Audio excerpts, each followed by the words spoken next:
साथियों, आप सभी का मेरे YouTube चैनल के इस ऑनलाइन प्लेटफॉर्म पर हार्दिक स्वागत है।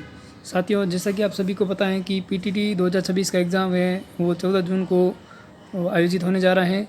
तो उससे एग्ज़ाम को देखते हुए साथियों, मैं मैथ्स के इम्पोर्टेंट क्वेश्चन पर आज की इस वीडियो सेशन में चर्चा करने जा रहा हूं। तो जितना हो सके वीडियो को ज़्यादा से ज़्यादा लाइक और शेयर करें और इस चैनल को ज़रूर सब्सक्राइब करें।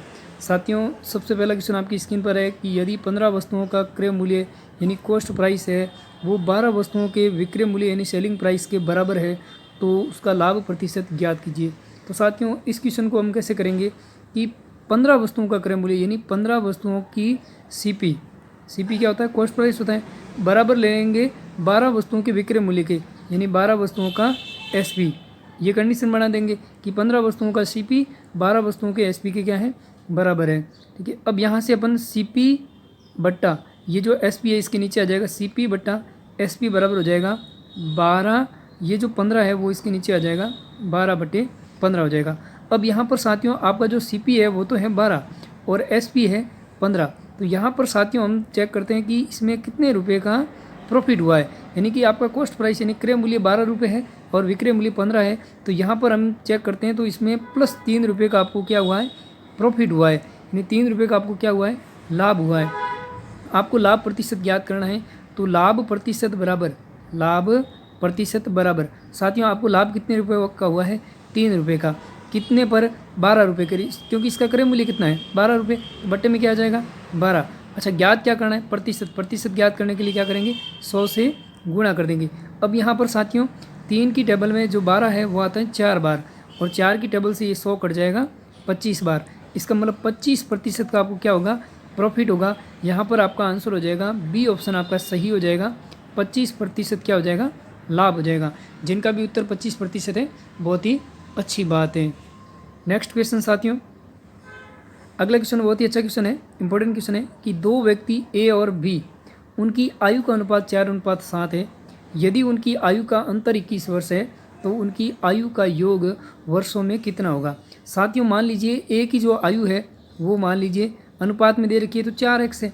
अच्छा, बी की आयु मान लेते हैं 7x, क्या मान लेते हैं 7x। अच्छा, आपको प्रश्न के अंदर इन दोनों की आयु का अंतर दिया हुआ है, कितने वर्ष दिया हुआ है, 21 वर्ष। तो यहाँ पर अपन कह देते हैं a माइनस बी बराबर कितना है, 21 है।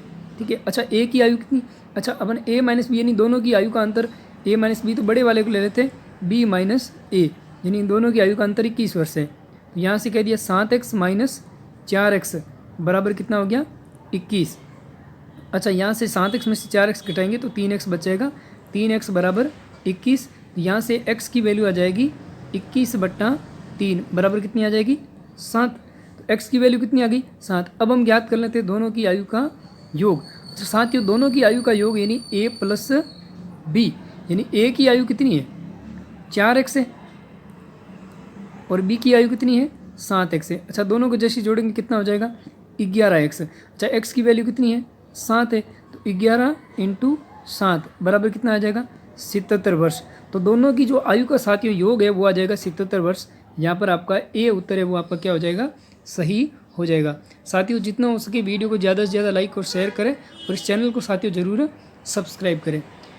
नेक्स्ट अगला क्वेश्चन भी साथियों एग्जाम की दृष्टि से इम्पोर्टेंट है कि कोई धनराशि साधारण ब्याज यानी सिंपल इंटरेस्ट पर एक निश्चित दर पर 6 वर्ष में दुगुनी हो जाती है तो वह राशि उसी ब्याज पर कितने वर्ष में 4 गुनी होगी। तो साथियों यहाँ पर अपन एक फॉर्मूला लगाते हैं कि T1/T2 बराबर N1 - 1/N2 - 2। यहाँ पर साथियों हम बात करेंगे जो आपका T1 है वो है प्रथम वर्ष का, ठीक है, T1 है वो 6 वर्ष का है और T2 हमें ज्ञात करना है। तो अपन कह देते 6/T2 बराबर N1 है आपका दुगुना धन, तो यहाँ से हो जाएगा 2 - 1 और N2 है यानी 4 गुना कब होगा तो 4 - 2 हो जाएगा और N2 - 1, यहाँ पर 1 होगा फॉर्मूले के अंदर। तो यहाँ से आपका 4 - 1 हो जाएगा। ठीक है, तो यहाँ से जब हम सॉल्व करेंगे तो 6/T2 बराबर 2 में से 1 गया 1 और 4 में से 1 गया 3। T2 को 1 से मल्टीपल करेंगे क्या हो जाएगा, T2 बराबर 6 को 3 से क्या कर देंगे मल्टीपल, तो T2 बराबर कितना हो जाएगा, 6 इंटू 3 18 वर्ष। तो साथियों ये जो धन है वो 18 वर्ष में 4 गुना हो जाएगा। तो सी ऑप्शन है वो आपका क्या हो जाएगा, सही हो जाएगा। नेक्स्ट क्वेश्चन 4 नंबर क्वेश्चन है, यदि एक बेलन सिलेंडर की त्रिज्या को दुगुना कर दिया जाए तो उसकी ऊंचाई को आधा कर दिया जाए तो नया आयतन और पुराने आयतन का अनुपात क्या होगा। साथियों हम पुराने आयतन की बात करें तो पुराना आयतन आपका जो त्रिज्या आर है, ऊंचाई एच है, तो बेलन का जो आयतन होता है पुराने आयतन की बात करें तो जो पुराना आयतन हो जाता है वो होता है पाई आर स्क्वायर एच। अच्छा, नए आयतन के लिए ये कहता है साथियों कि अगर इसकी त्रिज्या को दुगुना कर दिया जाए, यानी कि ये जो इसकी आर है इसको 2r कर दिया जाए और इसकी जो ऊंचाई है जो h है इसको आधा कर दिया जाए, यानी 1/2h कर दिया जाए। ठीक है, तो उसका नया आयतन क्या हो जाएगा। तो अगर नए आयतन की बात करेंगे साथियों तो यहाँ पर नए आयतन में आपका हो जाएगा पाई आर स्क्वायर, यानी आर की जगह 2r ले लेते हैं, 2r स्क्वायर, और h है वो आपका 1/2 का स्क्वायर हो जाएगा 4 और h का स्क्वायर हो जाएगा। ठीक है, और इसका h स्क्वायर नहीं होता है साथियों, पाई आर स्क्वायर h ही होता है फॉर्मूले में, तो यहाँ से स्क्वायर नहीं आएगा, 1/2 h हो जाएगा। ठीक है, अच्छा यहाँ से जब हम इसको सॉल्व करेंगे तो पाई 2 का स्क्वायर 4 हो जाएगा, आर स्क्वायर h/2 हो जाएगा, 2 से ये 4 है वो 2 बार कट जाएगा। ठीक है, अब हमें साथियों इनका क्या निकालना है, अनुपात निकाल। तो सबसे पहले अपन नया आयतन लेंगे, तो नया आयतन है वो आपका है पाई आर स्क्वायर 2h, और नया आयतन पुराना जो आयतन है वो था आपका पाई आर स्क्वायर h। तो यहाँ से हम साथियों जो पाई आर स्क्वायर है वो तो दोनों में कट जाएगा, पाई आर स्क्वायर कट जाएगा, एच से एच कट जाएगा, पीछे बचेगा 2/1, यानी 2:1 आपका बी ऑप्शन है वो सही हो जाएगा, क्योंकि साथियों नए आयतन और पुराने का अनुपात आपको निकालना था। अगर आपको पुराना और नए का पूछे तब 1:2 होता है। ठीक है, नेक्स्ट क्वेश्चन, अगला क्वेश्चन है साथियों कि यदि √2 बराबर 64 है तो x का मान ज्ञात कीजिए। साथियों आपको ये दे रखा है √2 बराबर 64 है, तो x का मान ज्ञात करने तो हम पहले कहेंगे दोनों तरफ क्या करने पर, वर्ग करने पर, दोनों तरफ वर्ग करेंगे। जैसे ही दोनों तरफ वर्ग करेंगे तो यहाँ से रूट हट जाएगा, पीछे बचेगा 2 और इधर जो 64 है वो 64 का हो जाएगा स्क्वायर। ठीक है, तो 2 बराबर साथियों 64 का जो स्क्वायर है इसको अपन लिख सकते हैं 2 लिख सकते हैं। क्या लिख सकते हैं, 6, और ऊपर फिर पावर 2 लग जाएगी। अब यहाँ पर अपन क्या लिख सकते हैं कि 2 बराबर 2 यहाँ पावर आपस में क्या हो जाएगी, मल्टीपल, 2 हो जाएगी 12। तो यहाँ से साथियों जब हम बात करेंगे तो जब आधार आपका सेम होता है, बीच में बराबर का सीन होता है, तो पावर हमेशा क्या हो जाती है, इक्वल हो जाती है। तो x बराबर हो जाएगा 12, तो x का मान कितना आ जाएगा 12। यहाँ पर डी ऑप्शन आपका सही हो जाएगा। जिनका भी डी ऑप्शन है बहुत ही अच्छी बात है साथियों, यहाँ पर आपका डी आंसर है वो क्या हो जाएगा, सही हो जाएगा। नेक्स्ट क्वेश्चन साथियों आपकी स्क्रीन पर अच्छा क्वेश्चन है कि एक परीक्षा में 8 छात्रों का औसत प्राप्तांक 45 है, यदि एक और छात्र आ जाए और उस छात्र के अंक को जोड़ दिया जाए तो उसका औसत है वो 48 हो जाता है, तो 9वें छात्र का अंक कितना होगा। तो सबसे पहले हम साथियों क्या करेंगे कि इन 8 छात्रों के अंकों का योग निकालेंगे। तो 8 × 45 करेंगे तो इन 8 छात्रों के अंकों का योग आ जाएगा 360। अच्छा, फिर एक छात्र और आ जाता है तो साथियों छात्र हो जाते हैं 9 और उनका जो औसत है वो 48 हो जाता है। तो इनके 9 छात्रों के अगर अंकों का योग निकालेंगे तो 9 × 48 करने पर आ जाता है 432। अब यहाँ पर साथियों हम बात करते हैं कि पहले जो उनकी आयु का जो अंकों का योग था वो 360 था, अब 432 हो रहा है। तो इसका मतलब साथियों इसकी आयु का योग कितना बढ़ा, तो ये जो आयु का योग है वो साथियों 72 बढ़ गया। कितना बढ़ गया, 72 बढ़ गया।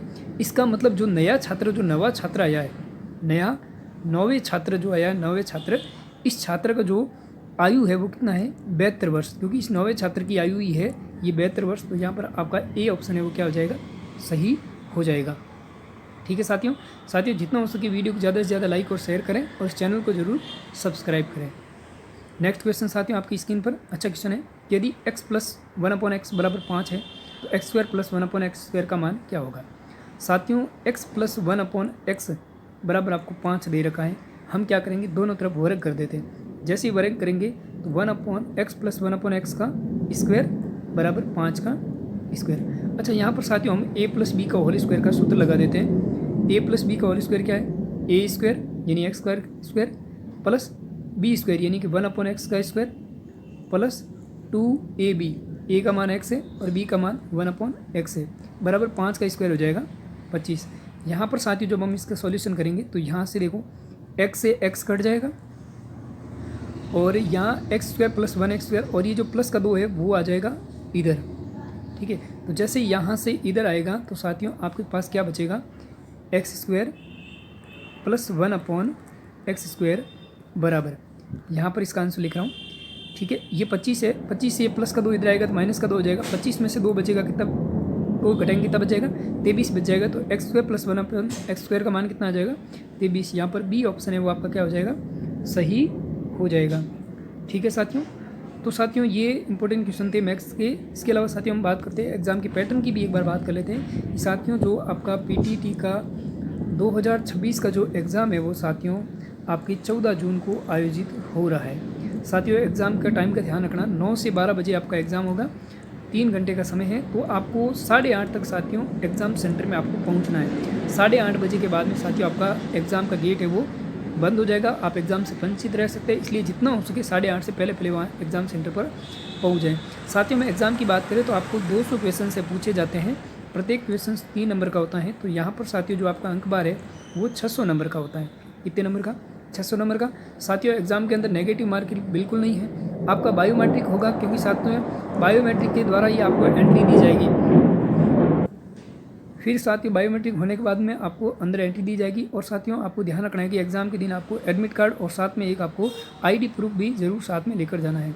साथियों आपको मानसिक योग्यता के क्वेश्चन भी बात कर लेते हैं। मानसिक योग्यता के 50 क्वेश्चन प्लस जीके के 50 क्वेश्चन प्लस सेक्शन अभिरुचि के 50 क्वेश्चन और प्लस हिंदी या इंग्लिश का आपके सब्जेक्ट के 50 क्वेश्चन, ऐसे करके आपके 200 क्वेश्चन होते हैं और 600 नंबर का आपका पेपर होता है।